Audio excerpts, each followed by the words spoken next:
on not giving anything away. Do you think he actually had good intentions to bring them through the marshes, that it would actually help, or you think it was really just an intention to aid his cause? Or he came up with that along the way, what we'll get into later on. Oh, the Marshes specifically, I feel like it'd have been very easy for him to let them fall into the wrong spots of it, and then, could easily take what he wanted from it there. I think to cross the Marshes themselves, he was trying to earn his freedom and maybe earn their trust a little bit. Eventually, I think the plan was always going to be kind of what happens later on that we're not going to go too terribly much into. But I think during like the specifically this part that you're mentioning, just the Marshes, it just makes more sense for him to kind of earn a level of trust, because he could have just let them fall into it, then taken what he wanted and gone off on his merry way. But apparently that didn't occur to him, which honestly, one of those things is like, why didn't that occur to him? Like he could have just done that and he could cuddle the whole day a long time ago.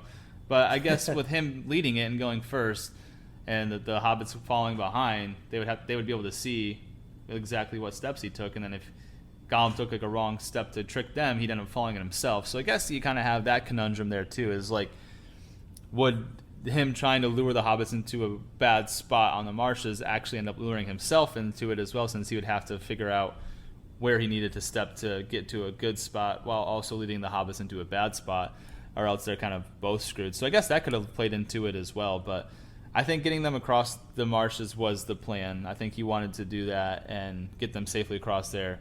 I think a lot of it was to try to earn his freedom too. I don't think he knew what the plan was of Frodo going directly to the Black Gate, and he said he wanted to take him to the Black Gate, but he never said he would want to do afterwards, which is take the ring into Mordor that way. And so I think he wanted to earn his freedom too, and that could have been a way to do that. So, which is, again, it's almost like his mind is very much marred, and I think that kind of leads to our evidence to our earlier points that we're making about it doesn't function as a regular human with reason, because if you think about it, people who've domesticated dogs that we were talking about, you give a dog a command and it like will follow it because it's loyal to you for honestly no other reason other than that you feed it and that you love it and give it a place of shelter. So I guess maybe Smeagol kind of has a little bit of that in him, where like he has some level of loyalty here because they could have killed him and they decided not to. And so instead of thinking strategically at this point in time, he might be out of gratitude that, hey, you guys spared my life here, so I'm going to help you get across. But yeah, I guess that's the best I can come up with on that topic. I don't know. What are your thoughts on it? I don't think he was genuinely doing it to help people. I think he was doing it more for his freedom, so it was more of like an on-the-fly decision kind of thing. Just like how he was saying, oh, nice hobbits. He was trying to be more loyal at that point, so I think more of the Smeagol side took over. But it just makes me question, like, how...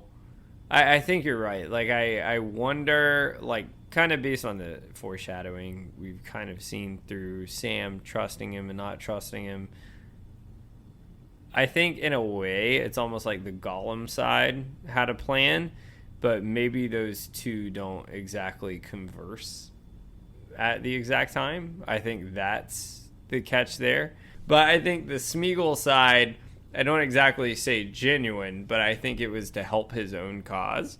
But I don't think it was to necessarily, hurt anybody.